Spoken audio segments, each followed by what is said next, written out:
1882 August 1ರಂದು ಪುರುಷೋತ್ತಮ ದಾಸ್ ಟಂಡನ್ ಉತ್ತರ ಪ್ರದೇಶದ ಪ್ರಯಾಗ್ರಾಜ್ನಲ್ಲಿ ಜನಿಸಿದರು. ಅವರು ಭಾರತೀಯ ಸ್ವಾತಂತ್ರ್ಯ ಹೋರಾಟದ ಪ್ರಮುಖ ನಾಯಕ ಮತ್ತು ಸಾಮಾಜಿಕ ಕಾರ್ಯಕರ್ತರಾಗಿದ್ದರು. ಸ್ವಾತಂತ್ರ್ಯ ಚಳುವಳಿಯಲ್ಲಿ ಸಕ್ರಿಯ ಪಾತ್ರ ವಹಿಸಿದ್ದರು. ಪುರುಷೋತ್ತಮ ದಾಸ್ ಟಂಡನ್ ಅವರನ್ನು ರಾಜರ್ಷಿ ಎಂದು ಕರೆಯುತ್ತಾರೆ. ಟಂಡನ್ ಅವರು 1921ರಲ್ಲಿ ಗಾಂಧಿಯವರ ಅಸಹಕಾರ ಚಳುವಳಿಯಲ್ಲಿ ಭಾಗವಹಿಸಿದರು ಮತ್ತು ವಕಾಲತ್ತು ಬಿಟ್ಟು ಸ್ವಾತಂತ್ರ್ಯ ಹೋರಾಟದಲ್ಲಿ ಸಂಪೂರ್ಣವಾಗಿ ತಮ್ಮನ್ನು ತೊಡಗಿಸಿಕೊಂಡರು. ಹಿಂದಿಯನ್ನು ರಾಷ್ಟ್ರೀಯ ಭಾಷೆಯನ್ನಾಗಿ ಸ್ಥಾಪಿಸಲು ಅವರು ಮಹತ್ವದ ಪ್ರಯತ್ನಗಳನ್ನು ಮಾಡಿದರು. ಅವರು ಹಿಂದಿ ಸಾಹಿತ್ಯ ಸಮ್ಮೇಳನದ ಅಧ್ಯಕ್ಷರೂ ಆಗಿದ್ದರು ಮತ್ತು ದೇವನಾಗರಿ ಲಿಪಿಯಲ್ಲಿ ಹಿಂದಿಯನ್ನು ಪ್ರಚಾರ ಮಾಡುವಲ್ಲಿ ಕೊಡುಗೆ ನೀಡಿದರು. ಟಂಡನ್ ಅವರ ರಾಜಕೀಯ ಜೀವನವು ಬಹಳ ಮುಖ್ಯವಾಗಿತ್ತು. 1950ರಲ್ಲಿ ಅಖಿಲ ಭಾರತ ಕಾಂಗ್ರೆಸ್ ಪಕ್ಷದ ಅಧ್ಯಕ್ಷರಾದ ನಂತರ ಅವರು ಪಕ್ಷಕ್ಕೆ ಹೊಸ ದಿಕ್ಕನ್ನು ನೀಡಲು ಸಹಾಯ ಮಾಡಿದರು. ಸಮಾಜ ಸೇವೆಯಲ್ಲಿಯೂ ಅವರು ಮಹತ್ವದ ಕೊಡುಗೆ ನೀಡಿದ್ದರು. ಬಡವರು ಮತ್ತು ಹಿಂದುಳಿದ ವರ್ಗಗಳ ಅಭ್ಯುದಯಕ್ಕಾಗಿ ನಿರಂತರವಾಗಿ ಶ್ರಮಿಸಿದರು. ಈ ಕೊಡುಗೆಗಳಿಂದಾಗಿ ಅವರಿಗೆ 1961ರಲ್ಲಿ ಭಾರತ ರತ್ನ ಪ್ರಶಸ್ತಿಯನ್ನು ನೀಡಲಾಯಿತು. ಪುರುಷೋತ್ತಮ ದಾಸ್ ಟಂಡನ್ 1962ರ ಜುಲೈ 1ರಂದು ಕೊನೆಯುಸಿರೆಳೆದರು.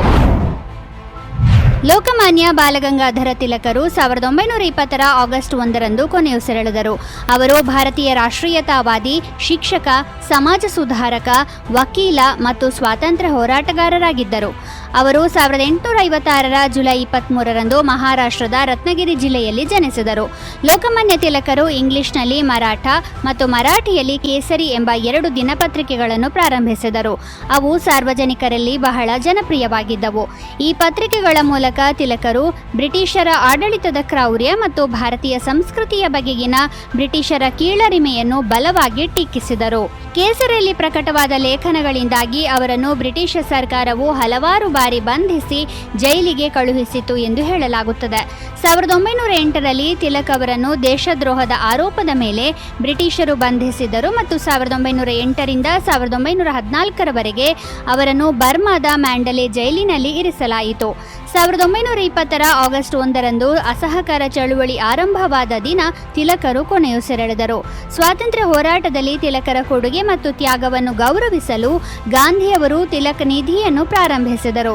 1956ರಲ್ಲಿ ಭಾರತ ಸರ್ಕಾರವು ಅವರ ಗೌರವಾರ್ಥವಾಗಿ ಅಂಚೆ ಚೀಟಿಯನ್ನು ಬಿಡುಗಡೆ ಮಾಡಿತು.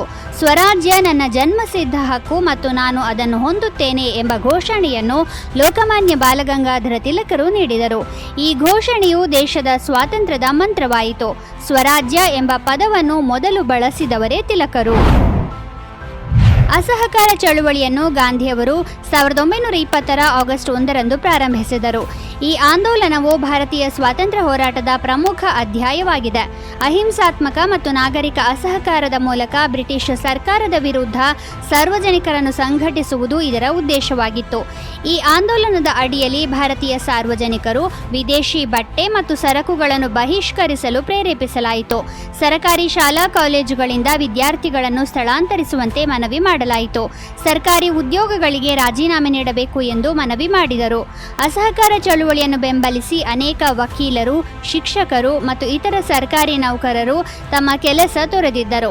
ಅದೇ ಸಮಯದಲ್ಲಿ ಭಾರತೀಯ ರಾಷ್ಟ್ರೀಯ ಕಾಂಗ್ರೆಸ್ ವಿಧಾನಸಭಾ ಚುನಾವಣೆಯನ್ನು ಬಹಿಷ್ಕರಿಸಿತು ಮತ್ತು ಅದರಲ್ಲಿ ಭಾಗವಹಿಸದಂತೆ ಜನರನ್ನು ಒತ್ತಾಯಿಸಿತು.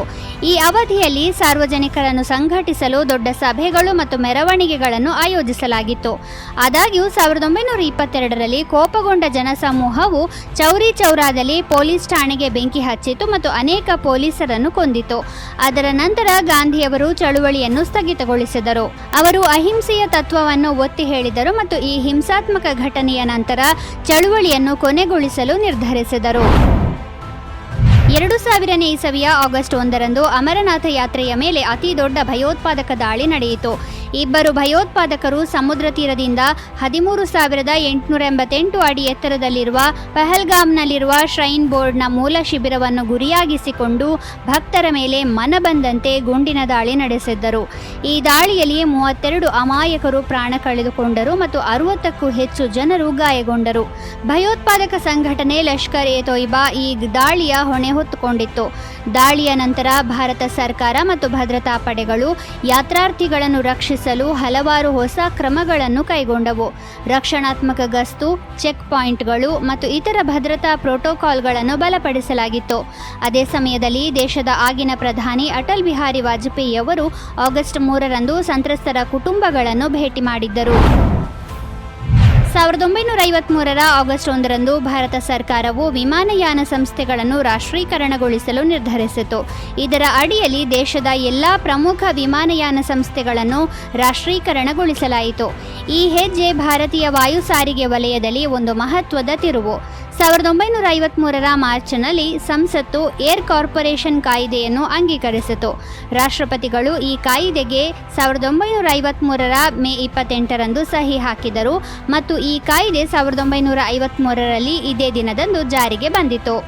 ಇದರೊಂದಿಗೆ ದೇಶದಲ್ಲಿ ಕಾರ್ಯನಿರ್ವಹಿಸುತ್ತಿರುವ 8 ಏರ್ಲೈನ್ ಕಂಪನಿಗಳನ್ನು ವಿಲೀನಗೊಳಿಸಿ ಇಂಡಿಯನ್ ಏರ್ಲೈನ್ಸ್ ಮತ್ತು ಏರ್ ಇಂಡಿಯಾವನ್ನು ರಚಿಸಲಾಯಿತು.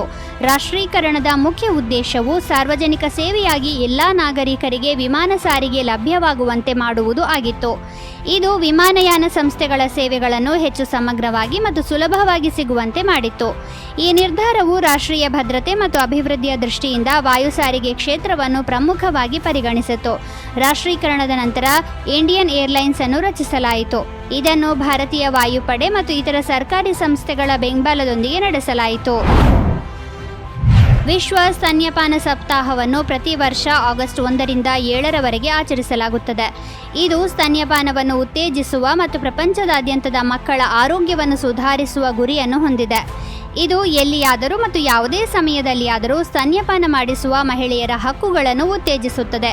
ವಿಶ್ವ ಸ್ತನ್ಯಪಾನ ಸಪ್ತಾಹವು 1992ರಲ್ಲಿ ಪ್ರಾರಂಭವಾಯಿತು. 1990ರ ಇನ್ನೋಸೆಂಟಿ ಘೋಷಣೆಯ ನೆನಪಿಗಾಗಿ ಈ ಸಪ್ತಾಹವನ್ನು ಆಚರಿಸಲಾಗುತ್ತದೆ. Breast feeding in the 1990s global ಇನಿಷಿಯೇಟಿವ್ನ ಸಹಯೋಗದೊಂದಿಗೆ 1990ರ ಜುಲೈ 30ರಿಂದ ಆಗಸ್ಟ್ 1ರವರೆಗಿನ WHO ನೀತಿ ರಚನೆ ಸಮಿತಿ ಸಭೆಯಲ್ಲಿ ಇನ್ನೋಸೆಂಟಿ ಘೋಷಣೆಯನ್ನು ಅಧಿಕೃತಗೊಳಿಸಲಾಯಿತು. ಈ ಸಮಿತಿಯೊಂದಿಗೆ ಯುನೈಟೆಡ್ ಸ್ಟೇಟ್ಸ್ ಎಕ್ಸಿಕ್ಯೂಟಿವ್ ಇನ್ಸ್ಟಿಟ್ಯೂಟ್ ಮತ್ತು ಸ್ವೀಡಿಷ್ ಇಂಟರ್ನ್ಯಾಷನಲ್ ಡೆವಲಪ್ಮೆಂಟ್ ಅಥಾರಿಟಿ ಸಹಕರಿಸಿದವು. ವಿಶ್ವ ಆರೋಗ್ಯ ಸಂಸ್ಥೆಯ ಪ್ರಕಾರ ಮಗುವಿನ ಆರೋಗ್ಯವನ್ನು ರಕ್ಷಿಸಲು ಮತ್ತು ಜೀವ ಉಳಿಸಲು ಸ್ತನ್ಯಪಾನವು ಅತ್ಯಂತ ಪರಿಣಾಮಕಾರಿ ಮಾರ್ಗಗಳಲ್ಲಿ ಒಂದಾಗಿದೆ.